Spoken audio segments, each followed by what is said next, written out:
हरे कृष्णा, राधे राधे। स्वागत है आपका कन्हैया स्टोरी की आध्यात्मिक यात्रा में।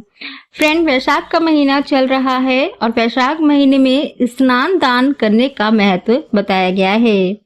ग्रंथों में कहा गया है कि इस पवित्र महीने में किए गए स्नान दान, व्रत, उपवास और पूजा से मिलने वाला पुण्य कभी खत्म नहीं होता है।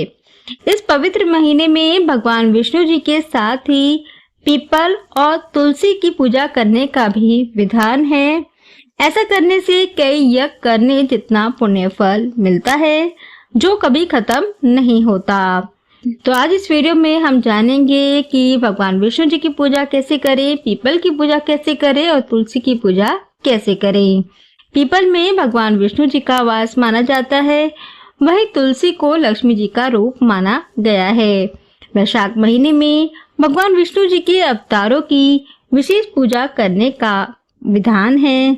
इस पवित्र महीने में भगवान विष्णु जी के परशुराम, नरसिंह, कूर्म और बुद्ध अवतारों की पूजा की जाती है। वैशाख मास में विष्णु जी के माधव, नारायण और दामोदर स्वरूप का स्मरण करें। एकादशी, वरुथनी एकादशी और पूर्णिमा के दिन विशेष पूजा करें। आलस्य का त्याग करना चाहिए और सात्विक भोजन करना चाहिए, जिसमें लहसुन प्याज का प्रयोग ना हो। इस पवित्र महीने में पीपल की पूजा सुबह जल्दी करने का विधान है। साथ ही सुबह और शाम दोनों समय तुलसी जी की पूजा की जाती है और दीपक जलाया जाता है। भगवान विष्णु जी की पूजा प्रतिदिन सूर्योदय से पहले उठकर स्नान करें। यदि संभव हो तो जल में गंगा जल मिलाकर या किसी पवित्र नदी में स्नान करें। सुबह स्नान के बाद पीले वस्त्र पहने। भगवान विष्णु जी की प्रतिमा या तस्वीर को गंगा जल से स्नान कराएं। चंदन, पीले फूल और अक्षत अर्पित करें। पीला भोगी अर्पित करें, जैसे कि केले, खरबूजा आदि। भगवान विष्णु जी को पंचामृत में तुलसी का पत्ता डालकर भोग लगाएं। वैशाख माह में तुलसी का पूजा में प्रयोग अनिवार्य माना जाता है, इसलिए भगवान विष्णु जी को तुलसी दल अवश्य अर्पित करें। भोग में भी तुलसी पत्ता अवश्य डालें। पूजा के समय ओम नमो भगवते वासुदेवाय नमः या ओम माधवाय नमः मंत्र का जाप करें, क्योंकि वैशाख मास को माधव मास के नाम से भी जाना जाता है। अब आइए जानते हैं पीपल पूजा। ब्रह्म मुहूर्त में स्नान आदि करके भगवान विष्णु जी की पूजा करने के बाद पीपल की पूजा करनी चाहिए।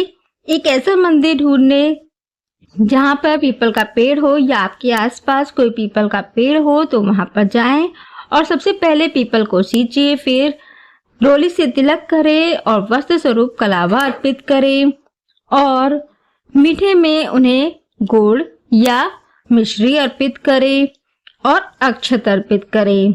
जल सींचते समय बोलना चाहिए, पीपल पूजने गई पान पान में काम, पीपल पूजा हरि मिले एक पंथ दो काज। उसके बाद अपनी सामर्थ्य के अनुसार 5, 7 या 9 पीपल की परिक्रमा करनी चाहिए। और वैशाख महीने में पीपल सींचने की कथा का विशेष महत्व है।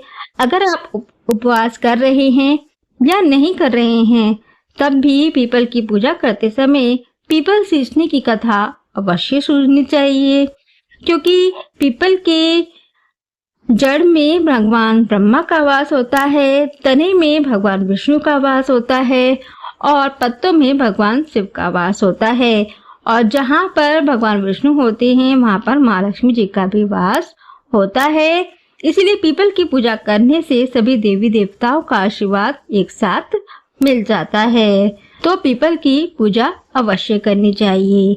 वैशाख महीने के शुक्ल पक्ष की एकादशी पर पीपल की पूजा का भी खास महत्व है। इस दिन सुबह जल्दी उठकर पानी में गंगा जल, कच्चा दूध और तिल मिलाकर पीपल को चढ़ाना चाहिए।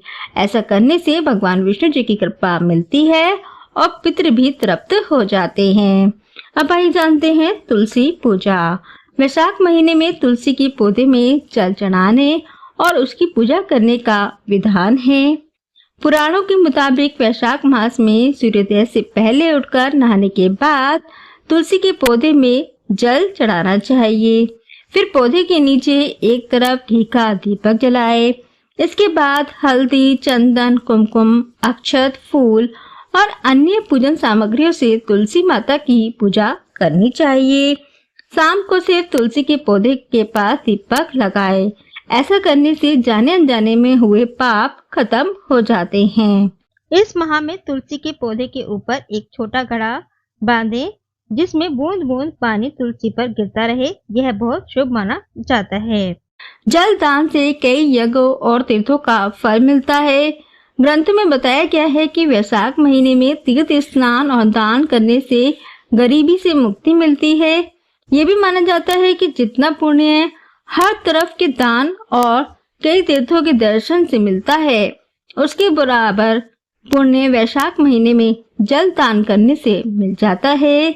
इसलिए इस महीने में तुलसी और पीपल को जल चढ़ाना चाहिए। साथ ही पानी पिलाकर लोगों की सेवा करनी चाहिए। यह महीना गर्मी में आता है, इसीलिए जल का दान सर्वोत्तम है। इसके अलावा अन्न, छाता, पंखा, सत्तू और मौसमी फलों जैसे कि खरबूजे का दान करें। वैशाख मास में सूर्य पूजा। लंबी उम्र और पुण्य पाने के लिए इस महीने में उगते हुए सूरज को अर्घ देने की परंपरा है, इसलिए सूरज को अर्घ अवश्य देना चाहिए। तो ये थी जानकारी कि वैशाख महीने में भगवान विष्णु जी की पीपल की पूजा एवं तुलसी की पूजा किस तरीके से करें। ध्यान रहे कि पीपल की पूजा रविवार को नहीं की जाती है और शनिवार को पीपल की पूजा करना बहुत ही फलदायी होता है। अब आइए सुनते हैं पीपल सींचने की कथा। एक समय एक गुजरी थी। उसने अपनी बहू को एक दिन दूध दही बेचने को कहा। वह बेचने गई तो रास्ते में उड़ते पीपल पथवारी सींचती हुई दिखी। इस पर उसने उन औरतों से पूछा कि यह क्या कर रही हो। औरतों ने कहा कि हम पीपल पथवारी सींच रही हैं।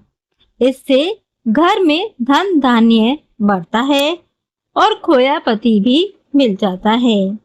बहू बोली, ऐसी बात है तो मैं पानी की जगह दूध व दही से सींचूंगी।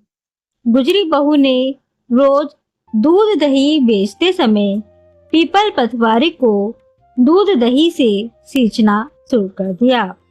जब सास दूध दही के रुपए मांगती तो वह कह देती कि महीना पूरे होने पर हिसाब दे देगी।